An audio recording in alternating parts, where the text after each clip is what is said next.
I was halfway through slicing lemons for a marinade when my aunt dropped it into conversation as casually as if she were talking about the forecast.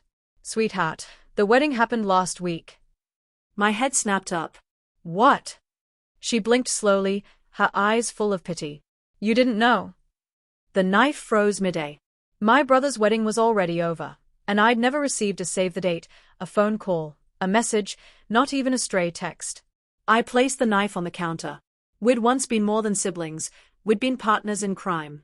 He'd call me at midnight to complain about our parents, and I'd cover for him when he snuck out.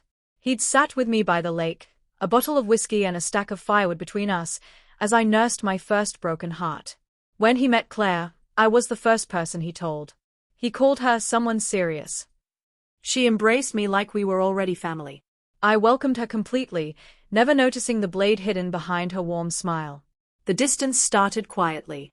Shorter phone calls. Then no calls at all. Excuses for missing family dinners. Eventually, Claire stopped replying to me entirely, not even a single emoji. But the truth didn't fully hit until I caught a glimpse of an Instagram story that disappeared almost instantly. A champagne toast, a blurred white dress, my brother standing beside Claire. The caption read, "The best day of our lives, RL." The date stamped beneath it was 7 days earlier. 7. I didn't call, didn't rage, didn't even cry. I'd learned long ago that strong emotion was a snare for the unwary. Instead, I stared at my phone screen until the silence in the room felt like smoke filling my lungs. Then I began making a mental list. Cut them out. Collect leverage. Wait until they needed something. Then smile, and say no. I didn't wait long. 33 days later, Claire's name lit up my phone. Hey, hope you're doing well. We were thinking of spending a weekend at the lake house before the baby comes. Just us two. Would that be okay? The baby, of course.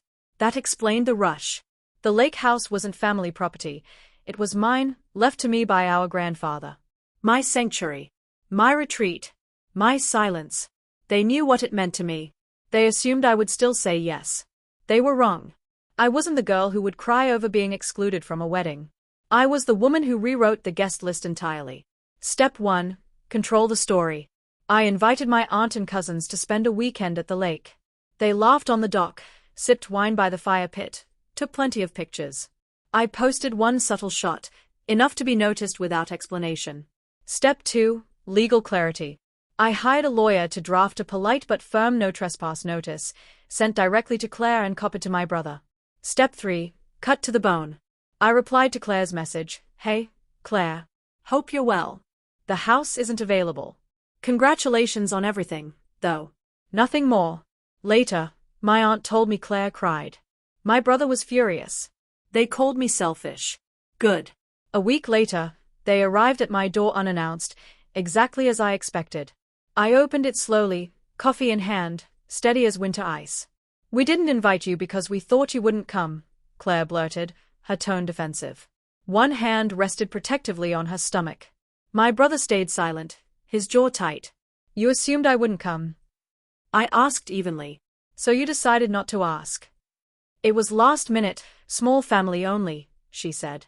"I am family," I replied. "Don't do this," my brother finally spoke, frustration edging his voice. "You're blowing this out of."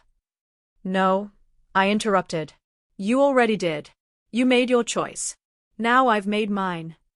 Claire's mouth opened, then closed. "So you're really not letting us use the house?" my brother asked.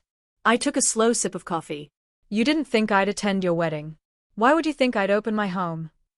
He looked at me as if he didn't recognize the person standing before him. Good. The version of me who was loyal, forgiving, and naive had vanished the day my aunt revealed what they didn't have the courage to tell me themselves. They left without another word. I stood on the porch, the wind moving through the trees like applause. That night, I walked down to the lake. The water was perfectly still, mirroring the sky. Just like me. I didn't need revenge that screamed. I only needed the silence that followed. They'd held a wedding without me. I would give them a lifetime without access. Justice isn't always loud. Sometimes it's simply a locked door and the absence of your name when it matters most.